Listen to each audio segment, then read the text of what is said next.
And welcome back to Divulgence, everybody. Today, I'm very, very excited to have the Propaganda Report's Brad Binkley in the house. Brad, how are you, my friend? I'm good, Jordan. How about you? I'm doing well. I'm excited to see you. As we were talking about before, I've wanted to have you on for a long time. So it's a pleasure to meet you, and I'm really happy to have some of your time. Totally, man. I appreciate the invite. I'm looking forward to it. So for people who might not know who you are, can you give us a little rundown of what you do, what the Propaganda Report is, and all that fun stuff? No, I'm afraid. I'm kidding. No, yeah, Okay, I do. sure. I do. I refuse to market myself.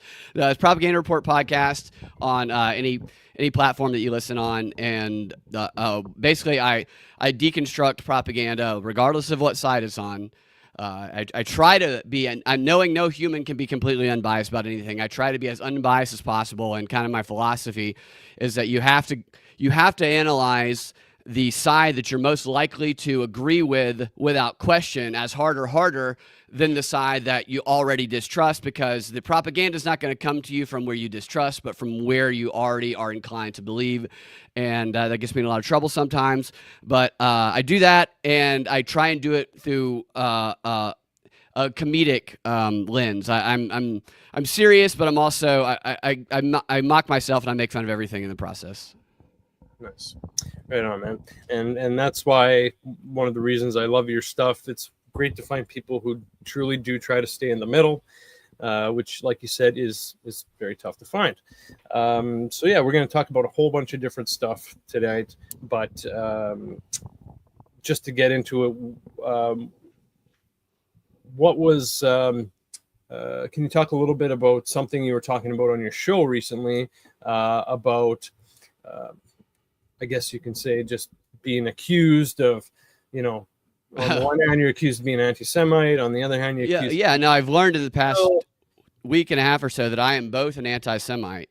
Well, I've known that. I've been called that for a long time, but I along with being an anti-Semite, I'm also a 7K Israel shill, which they must not know my routing number because none of the checks are coming in on that. But it's the reason for that is because Candace Owens, who she put out the message that was from the text message chain or the group message chain that Charlie Kirk was in, where he was questioning Israel, saying that he might have to stop supporting their cause or whatever. And that was a truthful thing. Leading up to that, I had pointed out things that Candace had said that wasn't true. And the reason I did that is because, not because Israel's paying me anything, but because I've monitored Candace's work for 9 years, along with Turning Point USA, along with Bibi Netanyahu, along with the FBI, and those four have, throughout the years, consistently misled their audiences.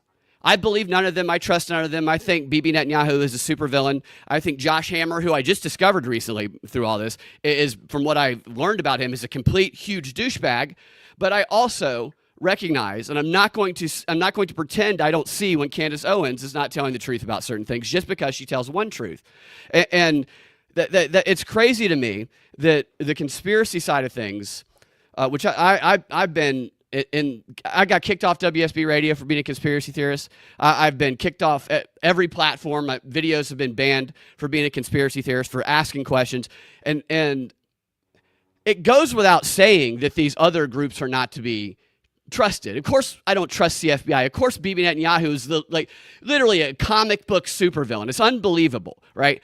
But that doesn't mean that you have to trust and believe everything someone like Candace says, who, if you look at her history, has a history of, yes, sometimes telling the truth, because propagandists have to tell the truth in order to prepare the audience to be lied to accept the lies without question. I would be stupid to swallow whole. And the reason that it makes me mad has nothing to do with Israel when it comes to Candace.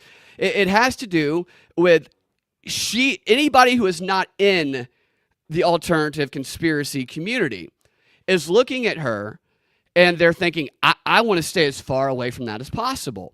And there's been so much trust built up over the past 5 years.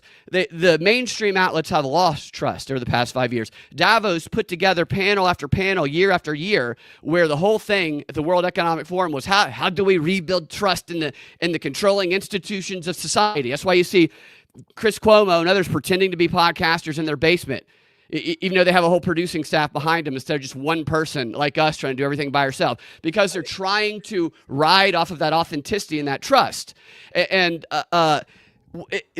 the questioning, the do your own, everything that we did during COVID that we prided ourselves in. Now, if we continue doing, but it's directed towards something that Candace says, like she insinuates that a local citizen from Orem, Utah, this very clearly after 5 seconds of research, not involved in anything, she does an entire show insinuating this poor lady is a co-conspirator who was an accomplice to the killer. This woman then gets harassed. That's where I have a problem with saying I believe everything she says. When innocent people, and this is completely separate from the Israel issue, and simply pointing out that that's not true, and here's why, and showing why. You get called an Israel shield, and what's been created is a religious belief in what someone says that is no different than what we have all opposed for so long, that we have detested and fought back against. That the questioners have ceased to question when it comes to this issue. That was a little bit of a long answer, but as you can see, it's been building up inside. Yeah, no, absolutely, man. You hit a lot of things that I wanted to kind of ask about anyways, because like you mentioned, it's interesting how a lot of these people like Cuomo, Candace, Tucker Carlson, et cetera, they come from the backing of these corporations, and then when they go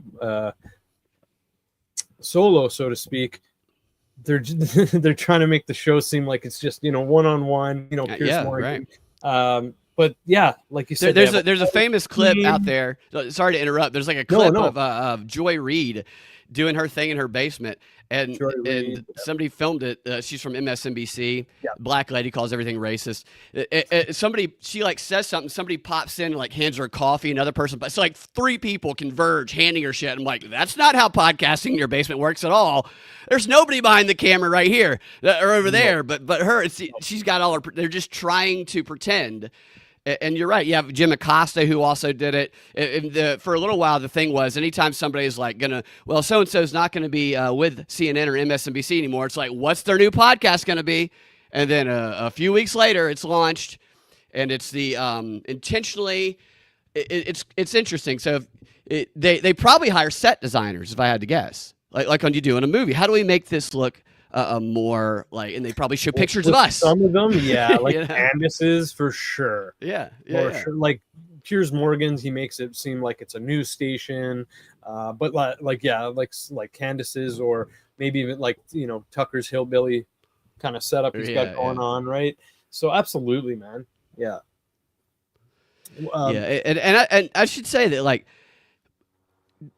part of this is like some of the comments that I've gotten or like anybody who's trying to discredit Candace.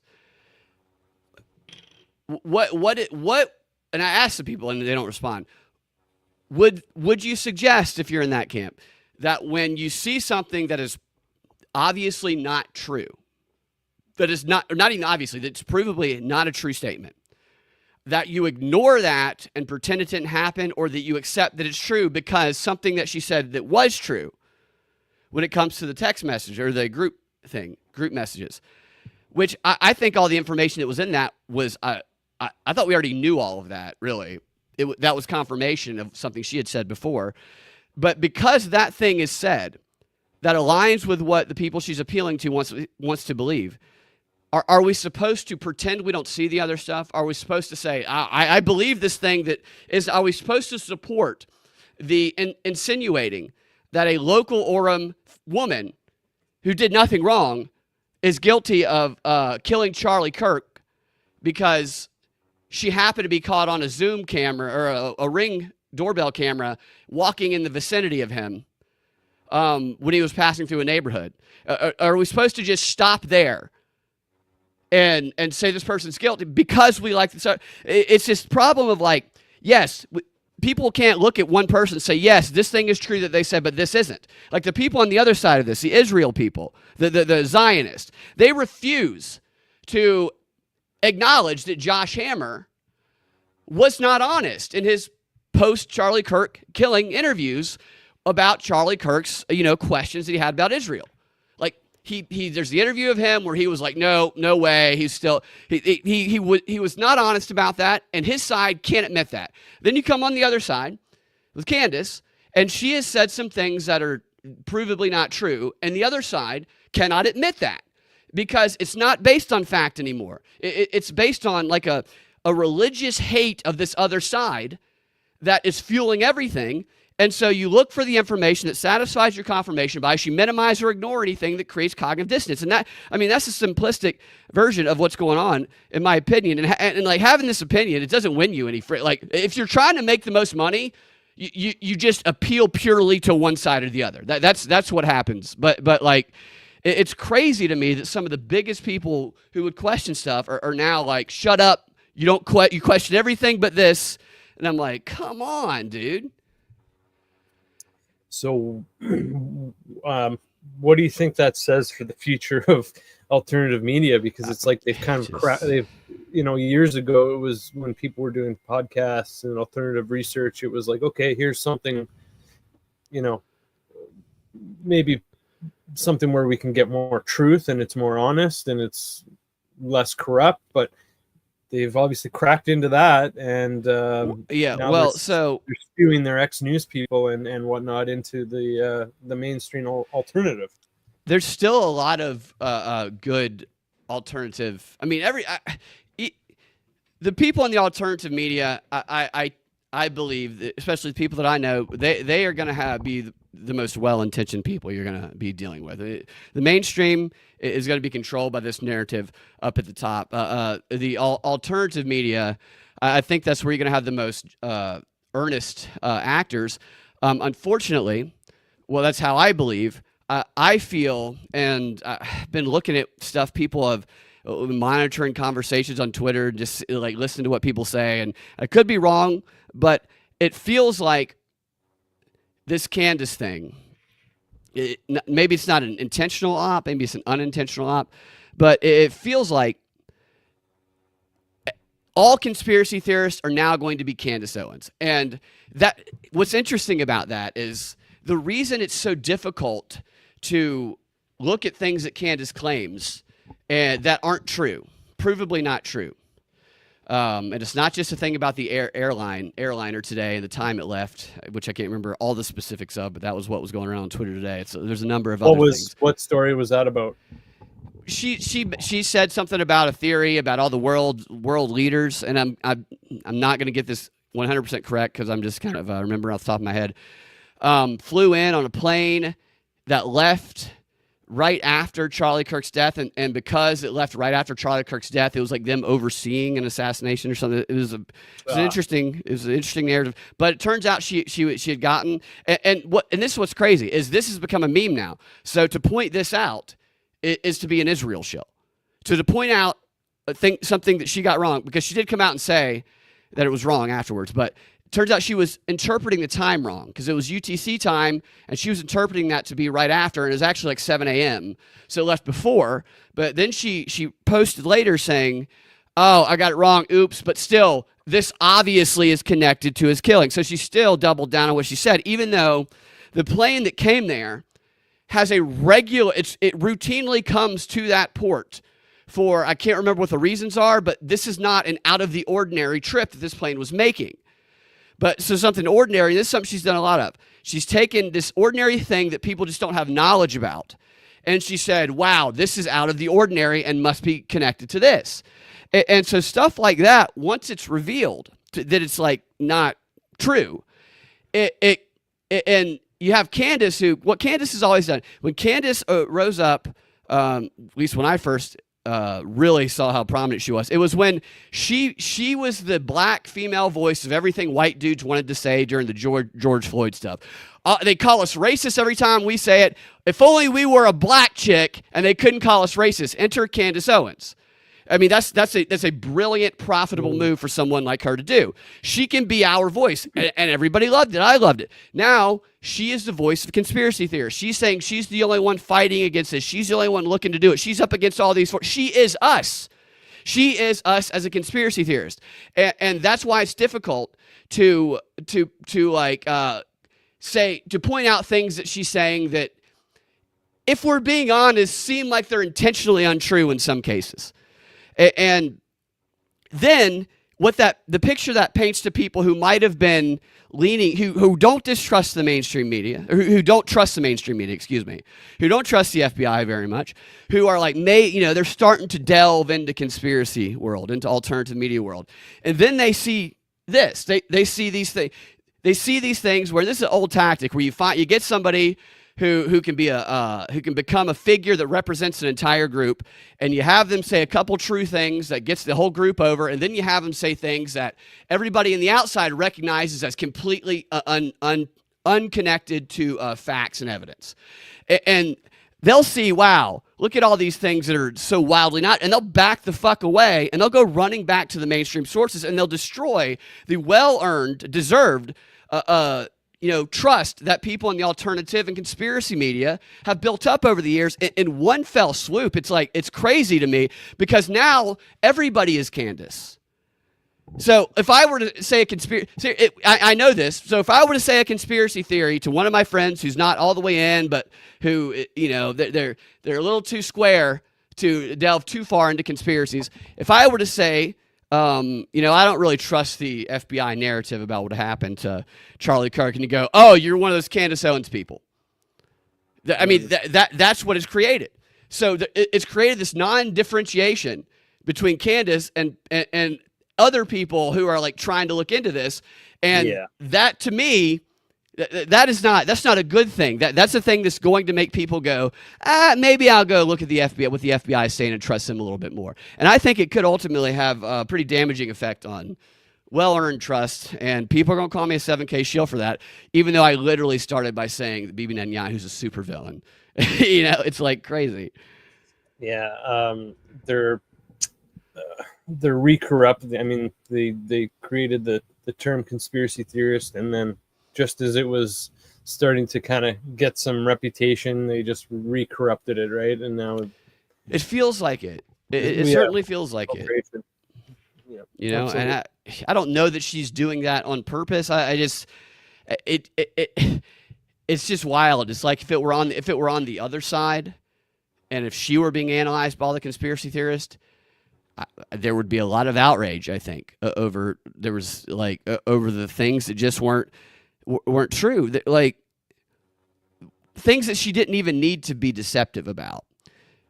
The letter, remember the text messages, not the letter, the text messages between the FBI said there's a text messages between the furry lover and the roommate / lover, and then the Tyler Robinson, where it seemed like it was like, this is a little weird language, AI language almost, yeah. Right. It seemed a little everybody was questioning that, right? So on her show, she decides to prove that couldn't be real by showing a video of Tyler Robinson while he was being questioned by a police officer at a traffic stop. And she goes, see, he doesn't use the word vehicle. He actually uses the word car. The way she talks, she's very, I'm an angry woman, and you're in a relationship with me, boyfriend, so you better shut up and not say anything to me. That's how she speaks to the camera. Totally. Like every guy, I'm surprised every guy's not like, I've been in an argument with my girlfriend where she took one kernel of truth and fabricated something and accused me of it, because that's what she's doing. Candace, because I have trouble watching Candace, so I don't watch that's Candace. what she's. Yeah, right. That's why the moms love her. It's because of that. So, it is. It's. But like, sure. That's another Israel 7K. But so she shows this video. And it shows him being asked about it, and he refers to his car as a car. And then she stops the video, and she's like, "See, so obvious. So the obvious, but the video. Now I don't know if she was sent the video short, but the full video, he refers to cars as vehicles. So I use both too. It's like, did she not do? Somebody who claims to do all the research in the world didn't ask the question that I always ask when I get sent a video: what's the full context of it? And look to see the full clip. And that might be see, I've seen people minimize that. That might be a minor thing, but what was the point of doing that? What was the point of everybody already disbelieved that? And then you put this in there that is easy to disprove what you're saying. And by disproving it, it actually runs counter to the argument you're making, which I disprove that. And even though I have a lot of questions about those text messages, that runs counter to what I believe about the text messages. So what is the point of doing something like that? But people just, they don't care. And then you can't even say, so it's almost like if you're in the alternative media and you're not like, yeah, Josh Hammer shot Charlie Kirk in the head. If you don't say that, then it's like you are pro-Israel Zionist who's getting 7K. Josh Hammer's the biggest douche that he's not honest. He's clear. I mean, he's not even likable at all. The way he's an arrogant prick. And I've only known about this guy for a week, watching a few videos about him. But the stuff that she said on her show, where she's like, why is it that he, for no reason at all, posted about public execution on this date, the day before Charlie Kirk died? He shares a Trump video, says based, it's about public execution, and then she starts trying to use. And the reason I focus on Candace and others like this, because Candace is very good at what she does. She knows what she's doing. This was a tactic, a propaganda tactic to make people think you're addressing a claim, to divert their attention by saying it's obviously not, even though he's going to claim, because she's anticipating what the counter argument will be. Even though he's going to claim it's about the Ukrainian girl who got killed, stabbed on the bus by the black guy in North Carolina, that story that was going around, that story, that video came out on the 5th, not the 9th. So this obviously isn't about that. And the fact is that on the 9th is when the Pam Bondi said there's going to be a federal charges against that guy, and they were going to seek the maximum penalty.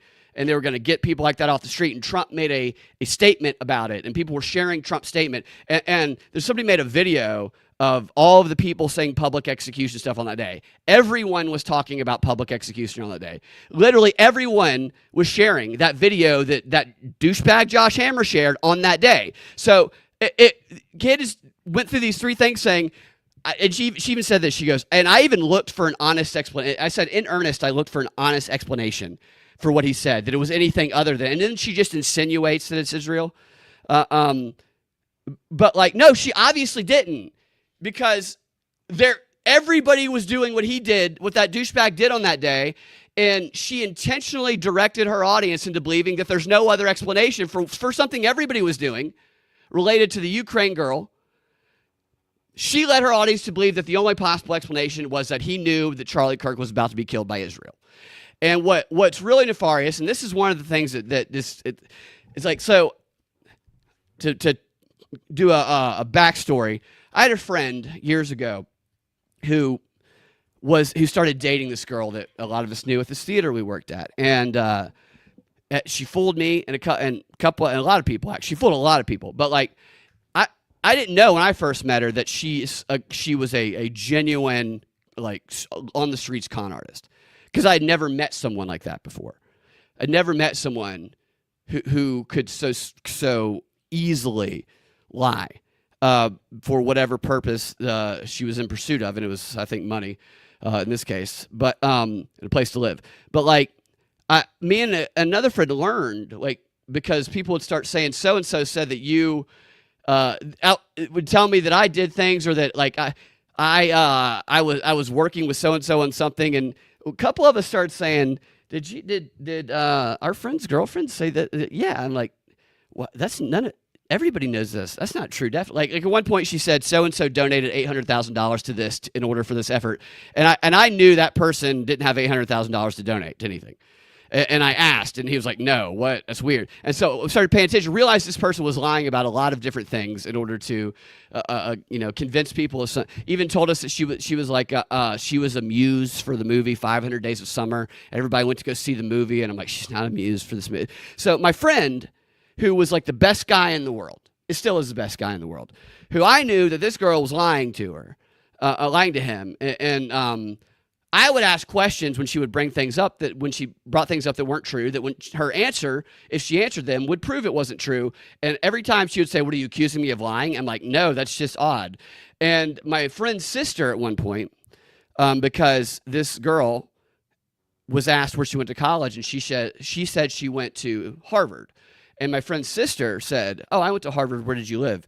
And she said, I did all online classes. Now, at the time, there were no online classes at Harvard, right? And my friend's sister told my friend that, and same thing happened to me. And this is like the biggest takeaway for me from all of this is that when you point out when someone is definitely lying to someone who wants to believe the best about this person, they will not look at those facts and say, oh my gosh. They will get mad at you, and they will defend the person who is lying to them. And this, to me, is just like a lot more, societal wide impact of that exact same phenomenon. It's crazy because people who are Zionists and who just, I don't like labeling people about anything, but the whole idea of this like Josh Hammer people who are like you're going to hell if you don't support Israel and bombing and we give all our money to them. I'm just like, you go fuck yourself. No, I'm sorry, but like that group of people has started pointing out things that Candace lied about, which has by default made that group of people, the other side that hate them, call anything that they point out, even if it's correct, a Zionist shill. So now pointing out the truth is classified as being a Zionist shill. And that's a crazy place for the conspiracy community to be. Pointing out a fact. I shouldn't say the truth, but pointing out factual information. And that to me feels a lot like a psyop to discredit the conspiracy community more than anything else. Because going back to the Josh Hammer thing, I can think that Josh Hammer is a douchebag who lies, who is calls white people racist when he's obviously white, but he likes to classify himself as not. But I can also acknowledge that what Candace shared about his post on the day before Charlie Kirk dying is probably at least possibly more likely to be because everyone was posting the same fucking thing on that day instead of being foreknowledge of Charlie Kirk's death. At least acknowledge the possibility. Some people say it's a double meaning. Okay, fine. But to ignore the possibility, it drives me crazy. And then to have a bunch of people say, oh, you're an Israel shill, it's just like your brain has been broken by the people who you oppose and used to question. I get passionate, Jordan. You can shut me up anytime, by the way. No, man, I love it. That's why you're here, my friend. That's why you're here. Do you, on that point, like, do you worry that, or sorry, not worry, but do you think that, like, when you're hearing these people calling you shills and this and that, do you think that maybe it's just bots or? So I was wondering about that. It's a good question.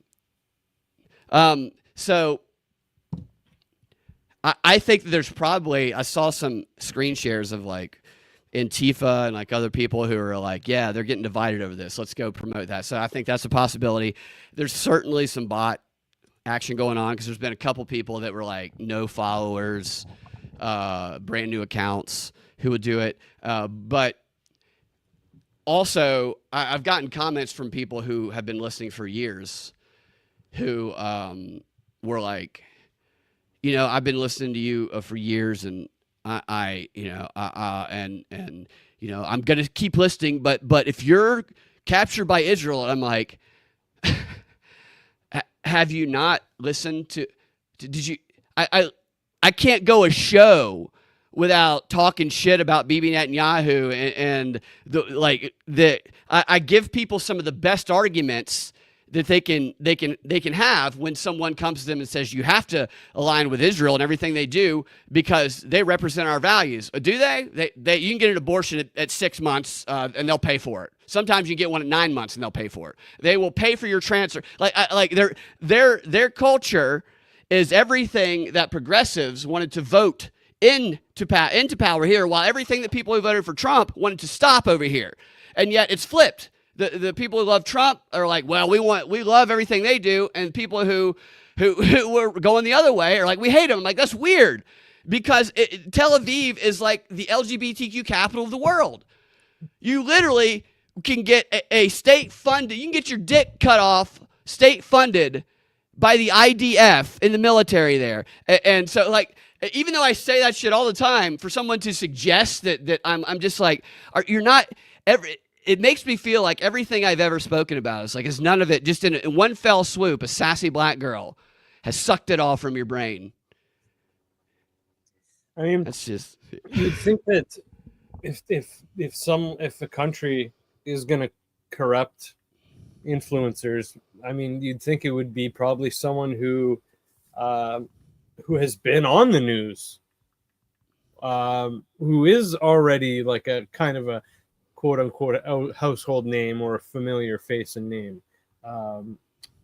So that it's like, oh, well, we've been watching this person on the news for breakfast every day. Now let's bring them back into our house via their new podcast or whatever. Right. And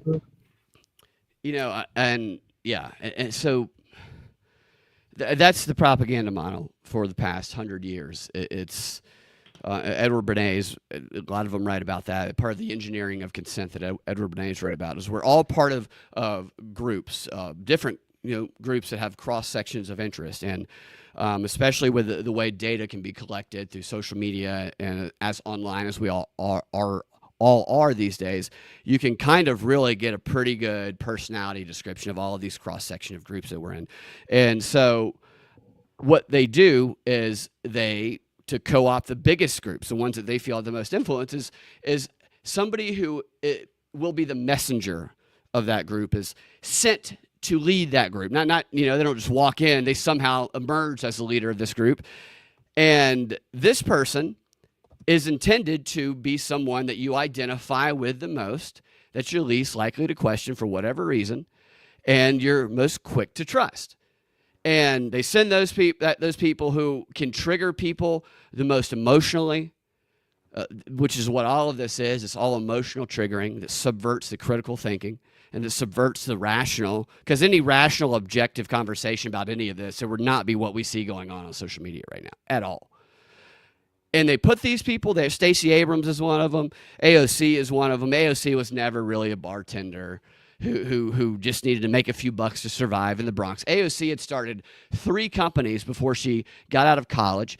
AOC had a background that would have gotten her an interview at any Fortune 500 company in the country. She's not stupid like people think. She plays a role of a stupid person, or not a stupid person, but of like a Bronx drink slinger who was just trying to get by specifically so she could win that audience. And I say those few, but you look around, you look into the background of most of these people in politics. A lot of them come from theater backgrounds. The guy running in New York right now was a musical theater kid who Stacey Abrams started in theater, and they take them and they mold them and they just play the role of these politicians. And like Stacey Abrams, she was doing this since she was a kid. She was cultivated by her parents. AOC, the same thing.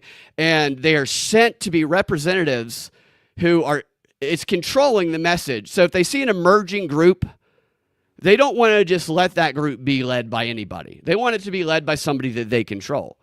And I think that that's going to happen in any case. I'm not saying that's what Candace is, but I'm also saying that we'd be stupid not to ask the question about that. Because it's just like the thing the other day that really like was wild to me is, and I fell for this bait because I genuinely thought it was funny, is she started her show the other day where she said Charlie Kirk visited her in a dream and told her that he was betrayed. Fuck off. And that it was going to have international consequences. My first thought about that was, tell him to come back when he has new information. Okay, because he comes to you in a dream to tell you what everybody already thinks? Come on. Like, he got shot in the neck. Of course, he was betrayed on some level. And the international consequences was something they were talking about on day one. We're looking at international. And I've told, since this thing happened, I said, I'm not saying I believe this is what is true, but what they will end up telling us is that somebody radicalized that guy in a online game chat on Discord, and that person was an intelligence asset from a foreign country, and then they can use that to do war propaganda, and then they can also recruit TP USA people based on Charlie was the first victim of this international war. Which there's been stories about how the military is thinking about using Charlie Kirk as a recruiting mechanism, which would only work because he was against wars. He was against the Forever Wars. It would only work if the people who are just who love Charlie Kirk the most at TPUSA believed that a foreign country killed him. So that's what has been that's been out there since the beginning. So she says that Charlie Kirk comes and tells her this thing that people have been saying for a long time. How about tell me who did it, whatever. But she said that, and like I posted it, and that was really one of the first times that somebody was like, 7K Shill, and I was like, once you look at my feed, dude, I'm obviously not. And this person, to his credit, apologized to me after looking at my feed, but he was right. He said that saying that about her is a red flag. And I looked around, I realized all of these people who were Zionist Israel were saying that, were pointing that thing out that I pointed out, and I was like, oh, great. So I can see why someone would look at this and say, oh, that's the same thing that Josh Hammer and all those people are saying. And I quoted her, and I said I thought it was funny. I said, haha. But then they said it, so therefore it makes it this. I think she did it on purpose. I think she said the thing on purpose so what people would focus on, that would make everybody who supports her go after and accuse them of being paid by Israel when they said it. And then I saw some people talking about how, like, everybody just believes it. Because it's like, you have to believe it all if you're on one side. You disbelieve it all if you're on the other, which neither one of those is the correct answer for anything. Everything is a gray area. But I saw someone talk about how you can really see who the people who are soulless based on the way they respond to Candace saying the thing about Charlie Kirk visiting her in a dream to tell her no new information, but only things that everybody already knows. And I saw that, and I was like, no, that doesn't mean you're not spiritual to question that. But that means that you recognize that spirituality and religion is used by those who know that others won't question it to manipulate those people. And I also am familiar with the Idaho 4 case. The Idaho 4 case, there's a woman. Thank you for bringing that up. I wanted you to bring that up because you were talking about Candace bashing on that lady from Utah, right? So, right, yeah. Yeah, please get into that, about the consequences 100% of doing that kind of stuff. Because like you said in your X tweet or X post, we've been seeing a lot of that with the Charlie Kirk case. And the reason I posted that is because Candace is smart. She insinuates. She says allegedly, sometimes even take this with a grain of salt, then does 40 minutes of this, the most like angry, they did it type of insinuation. So she protects herself. I honestly don't know how that protection of saying allegedly would hold up in court based on what follows after she said it, but who knows? But the people who are listening to her, like Candace even said, she said, showing the message, the group chat message, it is not even part of her investigation into who killed Charlie Kirk. That's what she said. And she said, I've never accused Israel, is what she said. And at one point, I actually quoted her verbatim. And by quoting her verbatim, somebody replied that I was an Israel shill. And I was like, wait, so Candace can say this. I can quote her, and that makes me an Israel shill. That shows to where we've gotten. But she says that, but the people who listen to her then take the insinuations and they start explicitly accusing the people that she's insinuating. And she's accused the Azov Battalion, Iran, China, Israel, half a dozen local citizens, Josh Hammer, any number of people, right? And when it comes to especially local citizens, especially people who are considered private individuals, if you start accusing someone like that directly by name of killing someone, and there are people who then harass that person, or it makes it that person loses their job or it damages their reputation, then there is a defamation lawsuit afoot. So people who are listening to her but not following her delicate of insinuation approach and going explicit could end up finding themselves in defamation lawsuits while she has protected herself, knowing that she was going to cause people to do that thing. So that's one of the things I'm like, look, she's setting you up.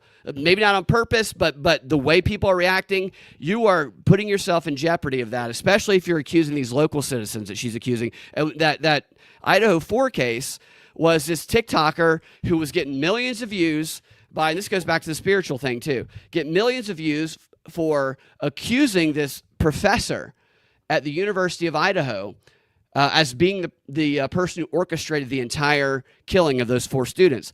Never mind the fact that that teacher had never met, there's no evidence that she ever met any of the students, wasn't even in town on the time that the killings happened. And once the police were forced to address it because so many people had started talking about it, and because the woman was being harassed at her house and had to get like a security system put in because of the harassment going on, the police addressed it. They cleared her. The accusations continued. And the entire basis of this woman, this TikToker's accusations, were that she did a spiritual investigation that told her that this teacher did it. And so when I see Candace say that Charlie Kirk came to her in a dream, and then people saying that if you don't trust what she said her dream was, then I say, what about the Idaho 4 people and the lawsuit that's still ongoing and punitive damages the judge just said could be sought? And the case starts in 2026. I'm trying to tell people to be careful for what they might be walked into. And people are calling you an Israel shill. I'm just saying it's the wolf in sheep's clothing you're not looking at, not me. Because just because someone says they have a spiritual moment and they're playing to your confirmation bias doesn't mean that it's true. Obviously, it wasn't for this lady, or she was misled in her spiritual investigation.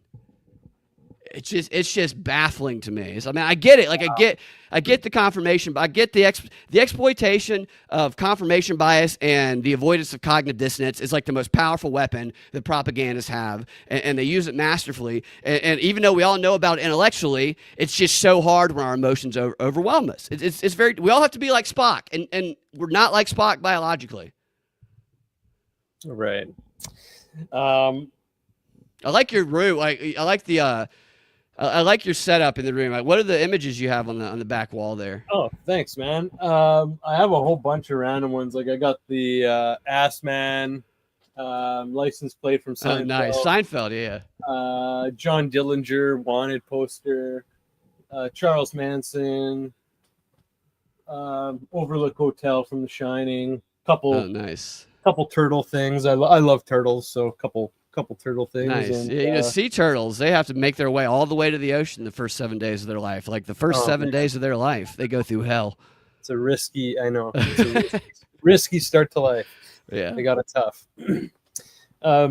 So what is your, I guess, some of your overall thoughts of the Charlie Kirk killing, just you being into propaganda, researching that kind of stuff, and just with how much stuff has been just blasted all over different various social medias. I mean, the first day he was shot, that famous video was just like you could awful. Not escape it. It was awful, dude. That's exactly. It was awful. So, what are your thoughts on that? Because well, I completely agree. You could not escape that, and then what you would get is all these videos saying, very literally, I think Alex Jones was one of them. Watch this again. Watch it in slow motion, and it's like a zoomed in shot of his neck getting blown open and blood. It's the most traumatizing thing that I have ever seen.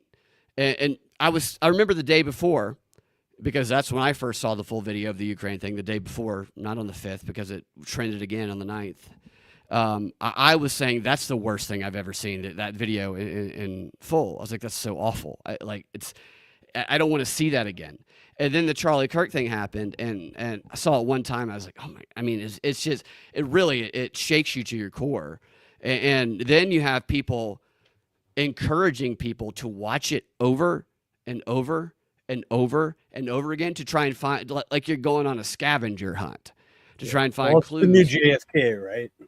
Right. Except JFK, there was time. There was time until that, you saw that. This is just film. Instant explosion. Right. Instant explosion. And like you said, it's inescapable. And it's almost like it created this cycle of people literally psychologically torturing themselves. I looked it up. That's actually a form torture, psychological torture, that is outlawed by international laws. The showing of a brutal, up close killing of somebody that you care about is like, that's something that torturers do, and that we were doing to ourselves in the aftermath of that. It's stuff that creates PTSD in people without going into combat. And it's like, I stopped looking at it because I'm like, I don't want to look at this anymore. It makes me sad. It's awful. It's so brutal. I am someone who questions everything, and I don't believe the FBI story of it, but I also the problem with the FBI investigation of it is this. The FBI is completely untrustworthy, and they deserve their lack of trust. But also, any investigation into a crime like this, anywhere in the country, if we were to give the presumption that those doing the investigating were being honest, that has happened at least one time in the country. There has been an investigation into a murder where the investigators were honest. And what that looks like is exactly what this looks like. They put out a probable cause affidavit that has just enough information to get the probable cause affidavit. That's a different standard. It's like not even, you just have to prove that a crime was committed. It could be linked to a person. Like, doesn't even have to be 50%, really. They then do not reveal all of the details of the investigation, because doing so could cause, and what sucks about this is now that the TPUSA people have acknowledged this, which I've been acknowledging this for years when it comes to like, why aren't we going to see the Epstein files? I'm like, because they're not going to show you anything real if there's an actual investigation going on until that happens. You don't see it until the trial. The JFK, there was no trial. JFK, there wasn't a waiting period until by the time we started looking into it, because it happened long before we were alive. And so you have an investigation ongoing, because if you reveal it, one, obviously there's the jury tainting. That's what they mentioned. Another one is, if there's another person of interest you're looking into and you hint them off based on what your full transparency of everything, then that person's going to get the hell out of Dodge, and they're going to eliminate any evidence that could be used in court before you even get to it. So you could destroy the possibility of catching that person. You could have the entire case thrown out by tainting some of the evidence. There's like a long list of reasons why you don't reveal some details before trial, because it could ultimately end up in somebody who's guilty getting off for life and never being allowed to be retried again for the same crime because of double jeopardy, because you showed too much information up front. And so that is a true thing that it's hard to tell people that that's true, because it's the FBI conducting the investigation. So it's also true that the FBI could be trying to cover something up and using what I just said as a guise, as an like lying about that, like saying, oh, we're doing it for the reasons I just said, when they're actually so both of those things could be true, which makes it very difficult to even bring that up to people, even though it's true. It's like, because Candace made sure to hit that head on. She said, oh, and make no mistake about it, the FBI is not doing this to protect the trial. I'm like, okay, maybe you're right. But someone who was doing it the correct way would be doing it exactly how they're doing it. And this is coming from someone who doesn't trust the FBI.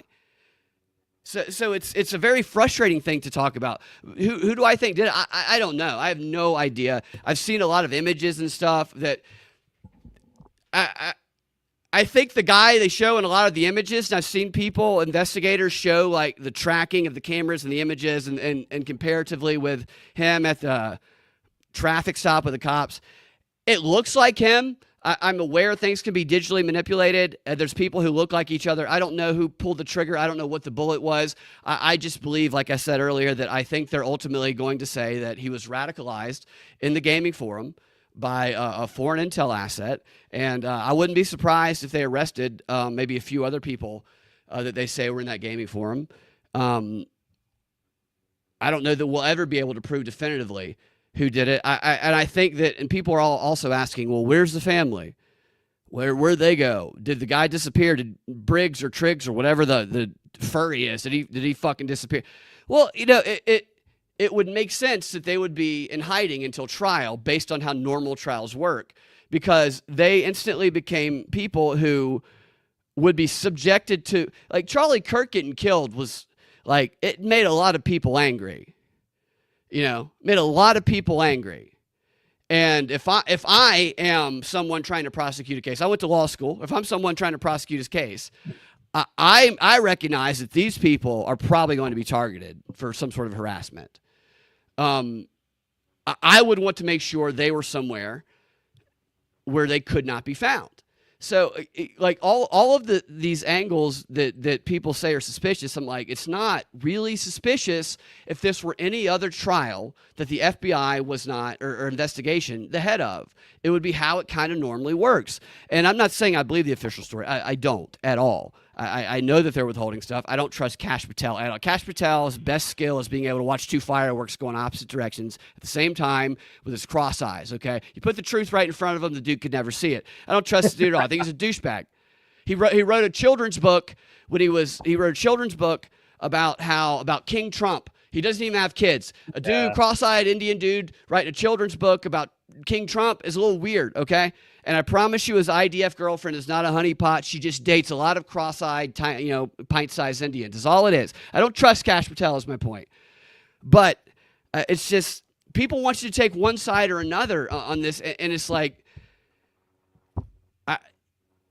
and they both claim they're going after the truth, which it's like they're going after the truth of hating the other side of it. And it's just frustrating. Sorry, I kind of unloaded on you.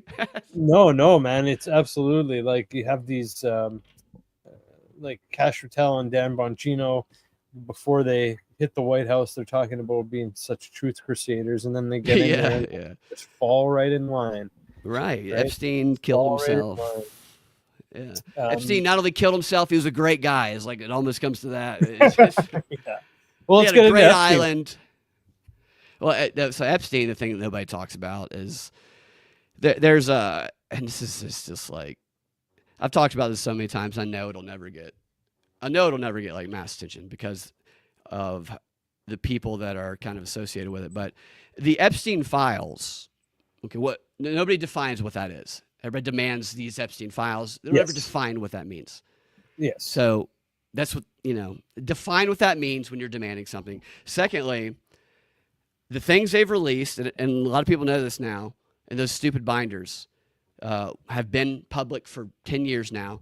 There are thousands of pages of court documents related to Jeffrey Epstein and everything that he was involved in, and Ghislaine Maxwell, that I went through 9 years ago, and I've gone through periodically whenever it's come back into the news, and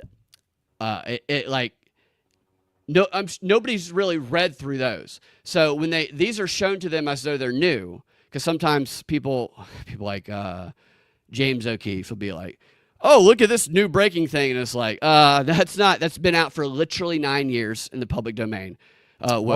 Really? Okay. So quickly, what's your thoughts on O'Keefe and his media company? I think O'Keefe is O'Keefe is sent information by others that is the chalkboard is the most interesting thing. Epstein's chalkboard is the only thing he's ever shown that he got from somebody who sent it to him that was not already publicly known.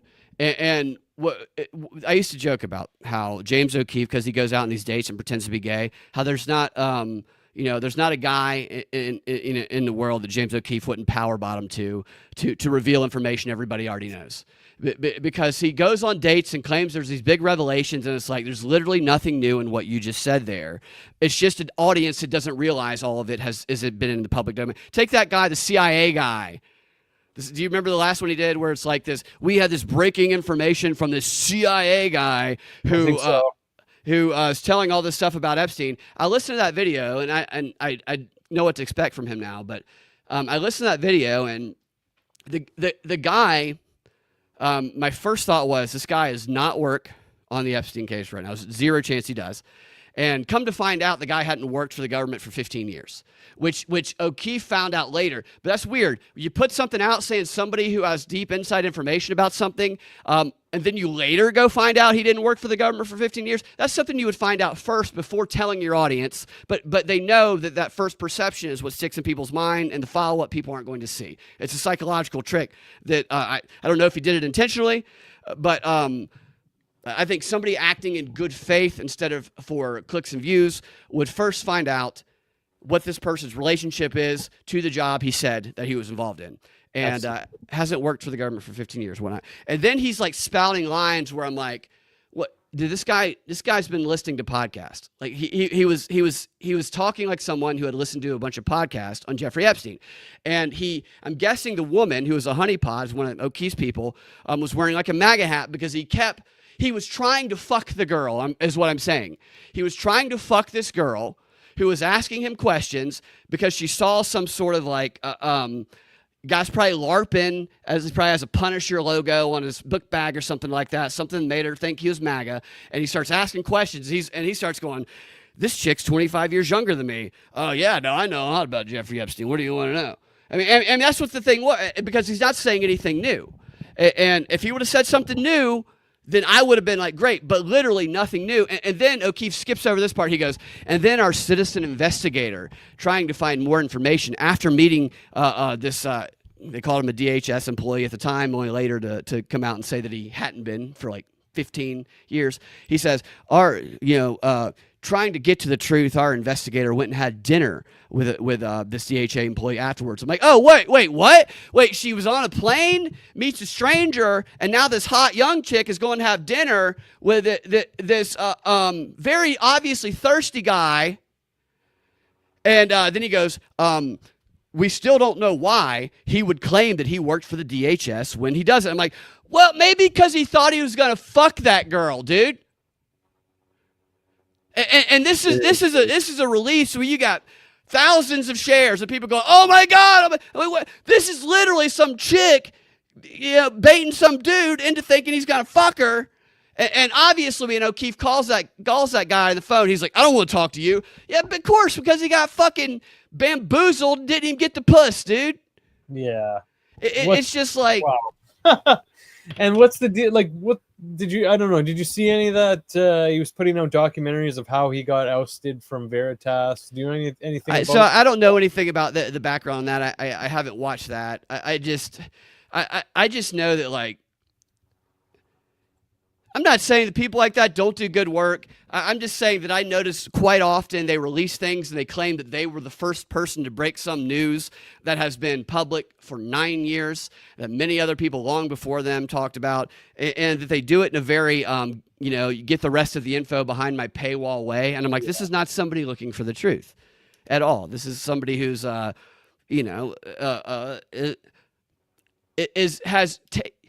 taken their theater skills and applied them to this realm. As someone who has done a lot of theater and improv and stand-up comedy, I'm pretty good at spotting theater kids when I see them. O'Keefe, I knew right away was a theater kid, so it was only confirmed when I found out he made everybody at Veritas go watch him do a performance of Oklahoma as the lead of at some point. That doesn't mean that you're not telling the truth about something. Sure. But that's how modern media works. And so I make less money because I don't do, we make less money because we don't do that shit. You have to have a level of a sociopathy to you, or you have to have a level of true believer to you about everything in order to do that, in my opinion. But the thing, because you asked about Epstein, the thing about Epstein that nobody talks about back to Epstein, man. Yeah, it's a full document. It's like a 27-page document that you can't find through a public Google search. And you can find bits and pieces of it because people have taken screenshots of it and they've shared, like the thing about, which one was it? It was,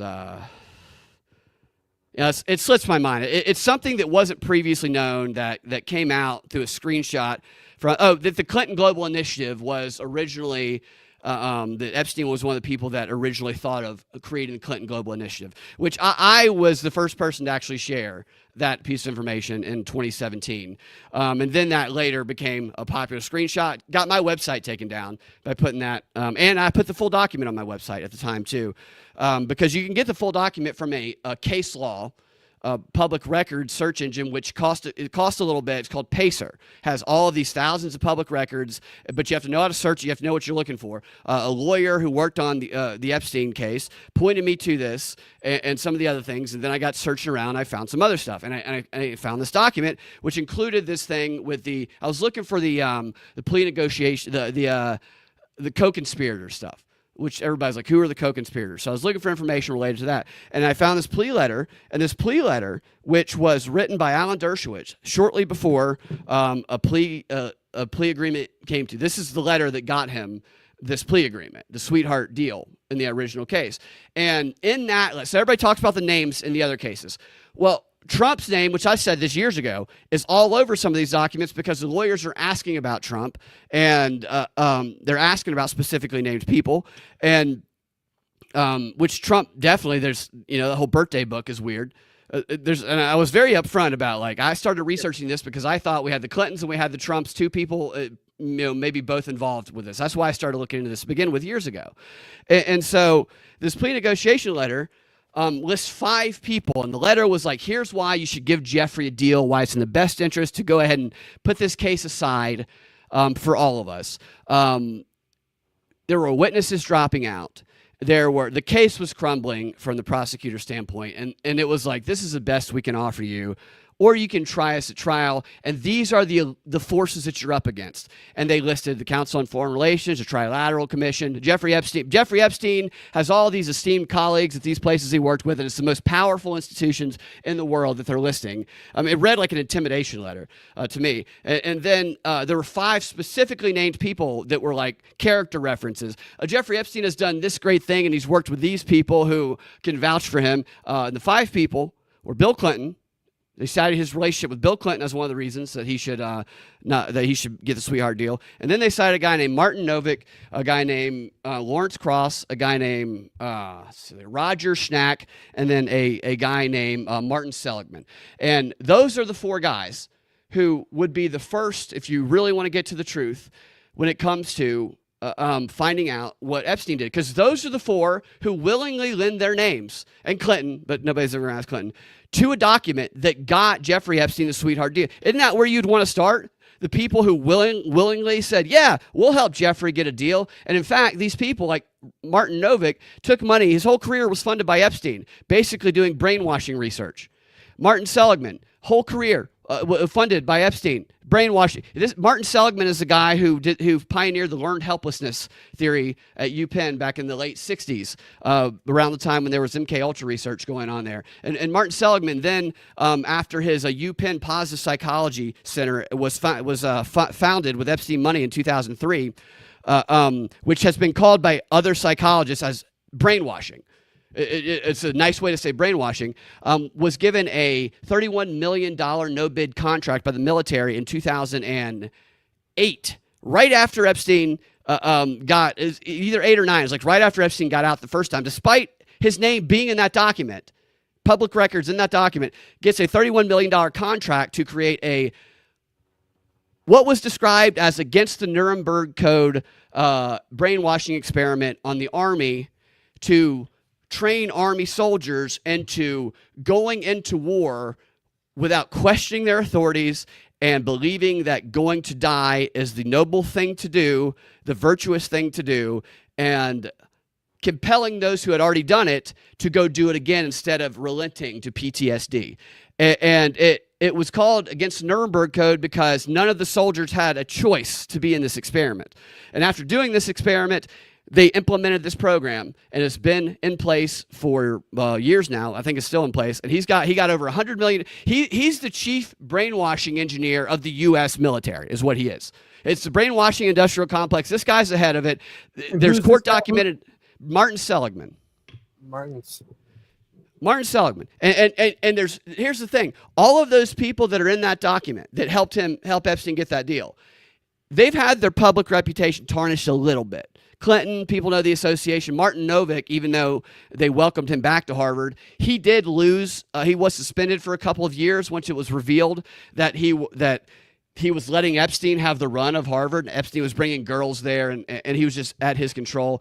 Roger Schnack and Lawrence Krauss, both, I think one of them's died, but the other one, they ended up losing his, because Epstein funded his ASU project called the Origin Project, which was the origin of the trust the science culture. This is where it started, is this Epstein-funded thing at ASU. And by the way, Martin Novick is one of the guys who his entire research is based on the evolution of cooperation, getting people to comply with things their authorities say. He was one of the guys who was consulted with during COVID to try and get people just to take the jab. This is Epstein-funded research this guy did. And so all of those guys have at least had their relationship acknowledged, and they've been condemned for it. Nobody's ever questioned Martin Seligman, the head of the brainwashing industrial complex in the U.S. That is where you start. I'm not saying that he is guilty of anything. I'm saying that he's on a document that helped Epstein get that deal, where the other people on that document, even if they were given a slap on the wrist, were at least questioned and had their reputation tarnished by their associations with him, has never been questioned, has an obvious court-documented connection to him that nobody ever asked about, that kind of seems like it's because of his long-standing history with the government, which, by the way, his learned helplessness theory that he developed was used as the basis of the post-9/11 CIA Guantanamo Bay black site torture program. And many think, some believe, that his reward came years later in a $31 million no-bid contract to train the military, to brainwash the military. This is why I've always, like, you're not going to see it, because to expose the real connections with Epstein, not all the bullshit people want, the files. Here's the fucking file. It's already public. You just have to know how to find it. I've shared it. My website's gotten taken down, but you can find it on Pacer, and I've showed it on a number of shows. To expose them is to expose the government's deep ties and connections to it and their reliance on it. And that's why you're never going to see any of it, in my opinion. I mean, by the way, that's a 7K Israel shill. It's just. Oh, Jesus. No, so you can. I should say I get a little overly frustrated by this stuff, because I've been looking into it for so long. Yeah, man. No, I don't mean. Imagine. I could just imagine. No, you're passionate about it, man, and I love it. I love it. Let's get into, for a little bit, since it's big in the news. It's been big in the news for a while now, but now that there might be some sort of resolution taking place, or beginning with the war in Gaza, what are your thoughts on what's going on there? I think Trump's off to Egypt. Is he off to Egypt? And is he? Yeah, I saw he's going to. I guess probably going to go to Israel too. Yeah. I haven't seen all the latest. Are they getting released tomorrow? Like, what are your thoughts? What do you think? So I know there's going to be a releasing of the hostages. So that would be used as definitely a press event, I imagine. Sure. I mean, why wouldn't they? They would. I think they would definitely use that as a press event. I'm skeptical of I hope. I mean, I hope that it ends. I personally don't like war anywhere. I don't like other humans killing other humans, and I know it's like idealistic to just say I wish there was no wars at all, but I'm very skeptical just because of the nature of all of it. I will remain skeptical until I see, like, after this happens tomorrow, that the stuff doesn't continue happening just like under a different name. You know what I mean? Yes. Different reason, different lens, different. Exactly. Yeah. Right. I certainly hope so, but still, I don't know what. And maybe it's because I'm not as up to date on the most recent happenings of this. From my understanding, there's a pretty, the two sides were at a place where there was no, like, real place for agreement when it comes to Palestinians and Israel.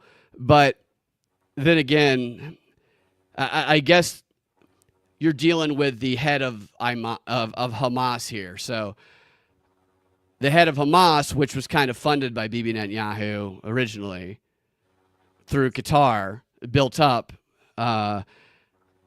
there could be a solution that they came to, these people in charge of it, that kind of is okay with the leaders of it, but maybe is like, well, the people that we were supposedly leading, maybe they might not be. Yeah, I would, my speculation, this is not knowing enough about it at this moment, is that whatever agreement they came to, it's going to be more to the benefit of the Hamas leaders in charge and less to the benefit of the Palestinians who were on the ground who didn't want any of this, if I had to guess. But I'm a skeptic, so I hope that it's not. I hope that it's good for everybody. What do you think? Wow. I'm also skeptical. I mean, it's been just terrible what has gone on both sides. But some of the actions from Israel just make me think that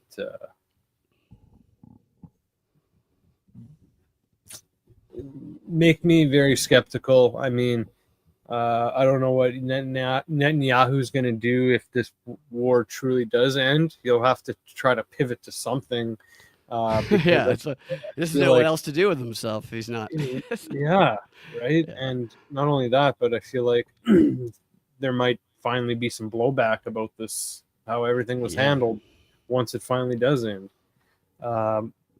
So it'll be very interesting. I think regardless of what happens, I think it will be very interesting to see what happens. It's going to be interesting for sure to watch, because it's definitely the like public relations aspect of it. It looks so bad for Israel, and Truly. this could in part be part of changing that public relations aspect of it, and it's will the actions match whatever they're projecting when it comes to a peace being held, and that goes for both sides of it. It's easy to like. I get how when the focus is on criticism of one side of it, that it can, because somebody said to me once, but you don't ever criticize Iran or whatever. I'm like, well, because I feel like we're not funding Iran. We're not sending our money to, if we're sending our money to them to conduct a war, I would be doing the same thing.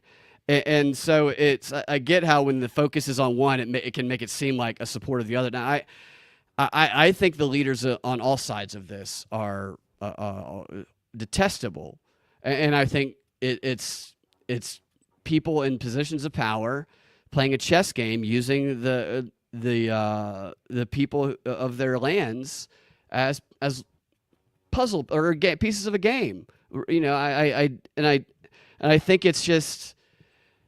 I think that's why I think a lot of the divide and conquer propaganda here and around the world is to keep people have their hate directed at an enemy people, whether it's a country or whether it's an in group of your own side of the political aisle or the opposite side of the political aisle, so that people don't look around and go, oh, wait, all the people who are pulling the strings here, they're all slapping high fives and boofing in the locker room while they're playing. They don't want us looking at them, and so I just, I don't know. I hope I say that to say that like I think that it's like Israel has looked terrible through this entire thing. Bibi Netanyahu specifically, Hamas.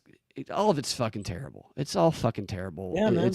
And you're not a terrorist supporter if you criticize Israel, and you're not a fucking Israel shill if you criticize Hamas. Both can be true at the same time.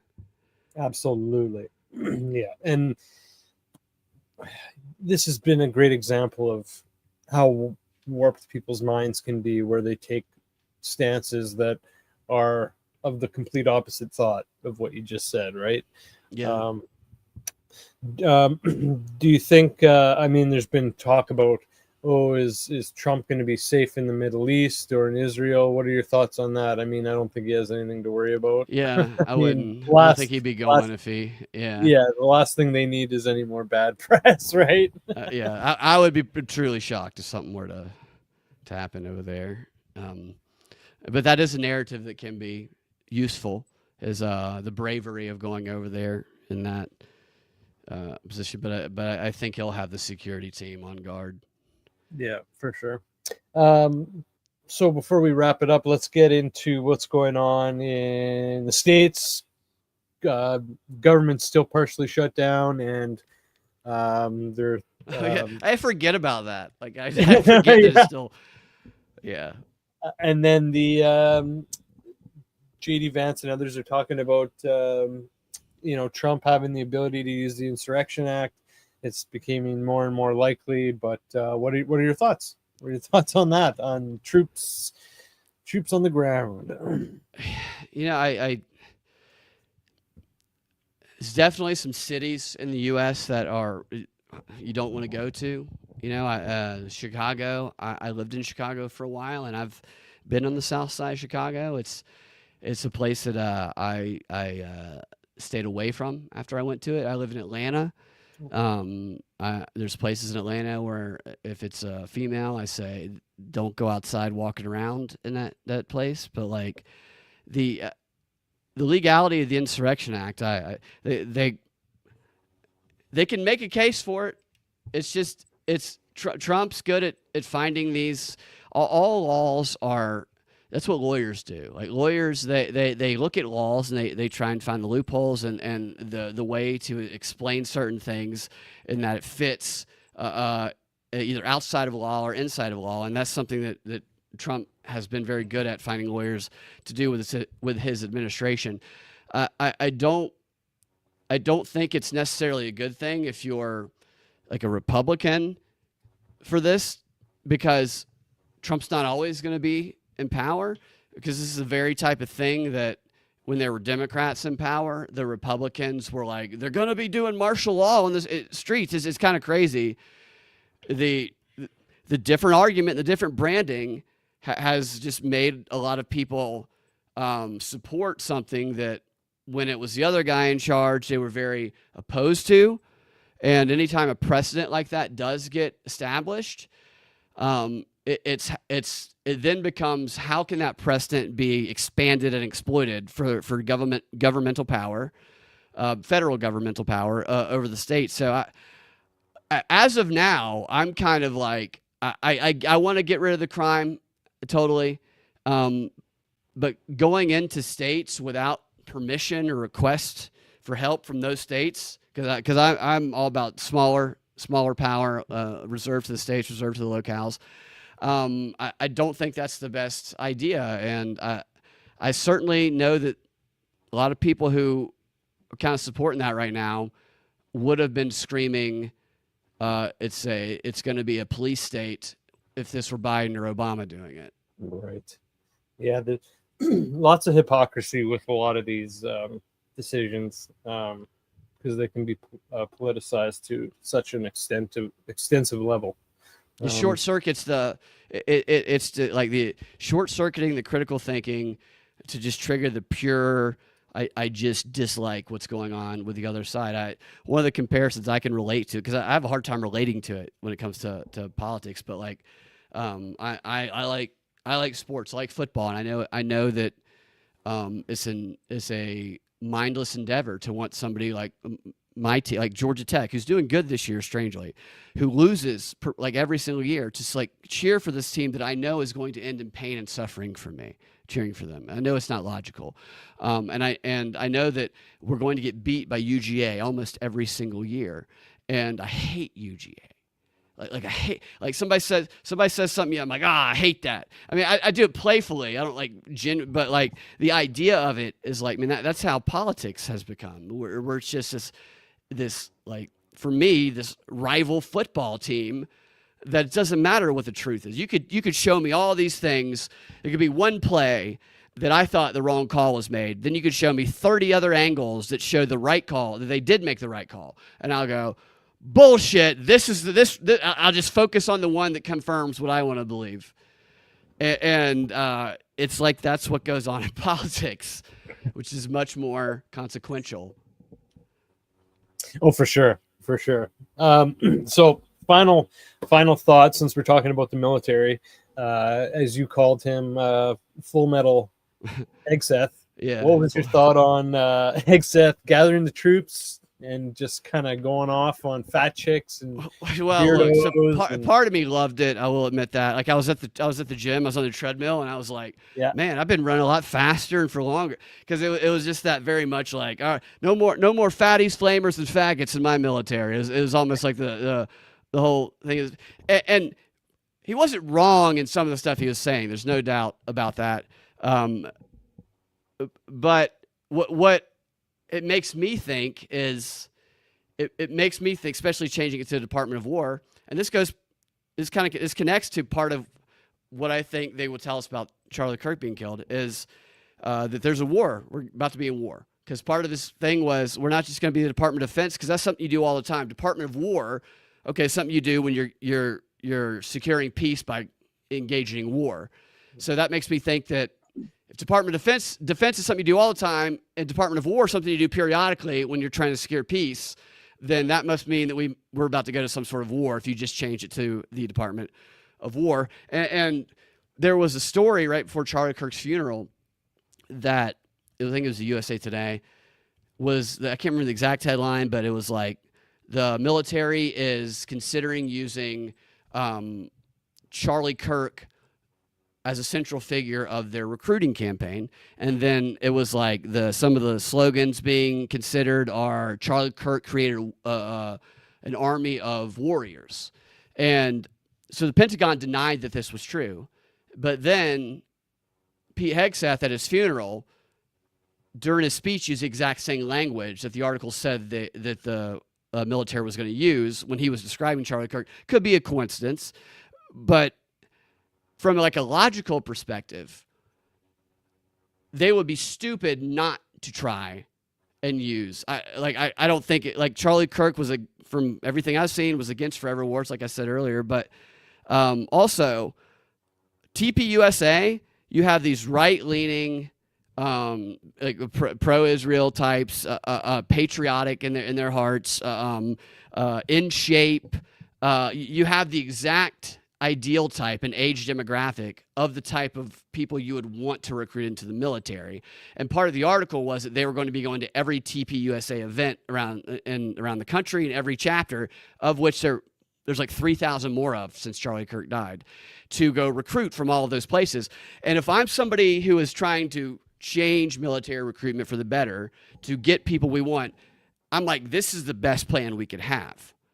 And if there's a way we could use Charlie Kirk to pull them into signing that line, then they're going to do that unless the pushback is too much. So I feel like the article was a bit of a trial balloon to see the reaction, because of his position against the forever wars, the backlash could be too much, which is why I think connecting his killing to a foreign adversary, being the person who influenced it, then says he was the first victim of this war.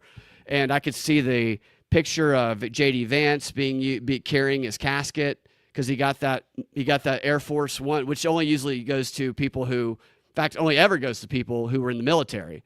I can't remember what it's called, the dignified something. The thing where he flew on Air Force Two and had the VP carry his casket is there was a little bit of backlash, because that type of thing is only reserved for people who are veterans, who are in the military, and he wasn't. But I could see that being a photo thing to then further use down the road in military ads. And so that's kind of my belief on. I don't even remember what the original question I was responding to was. We were just talking about Hegseth and Hegseth thing. Yeah. So I think that we're there. I think that we're preparing to be involved in some sort of greater war, even though we already kind of are in many ways. I hope it does not come over here, and I don't know what a future war will look like. But one other thing about Hegseth is I thought it was really funny that Trump came up after Hegseth at that military meeting, and he tried to be casual, funny Trump.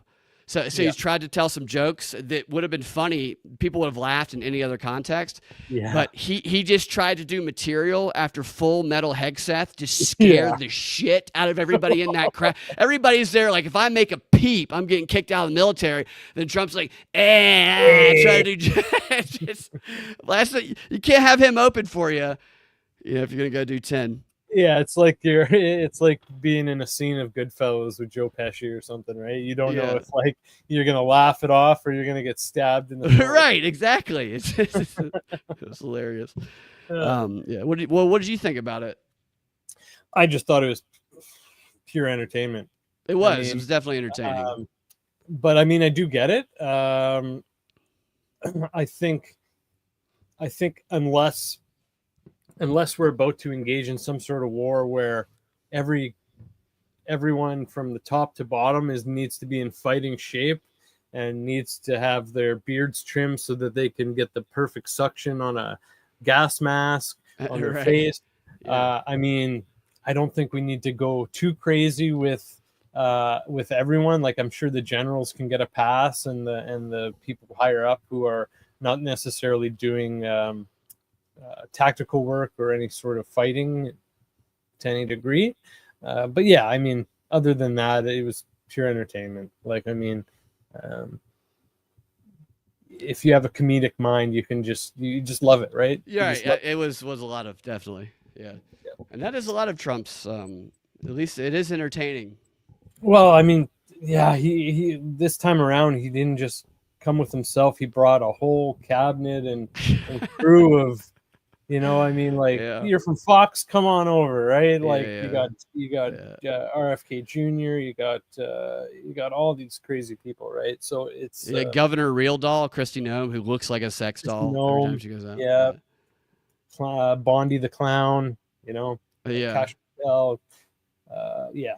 So it's always some sort of entertainment, right, with Trump, because he's just, I mean, he's a celebrity, right? He's a celebrity first.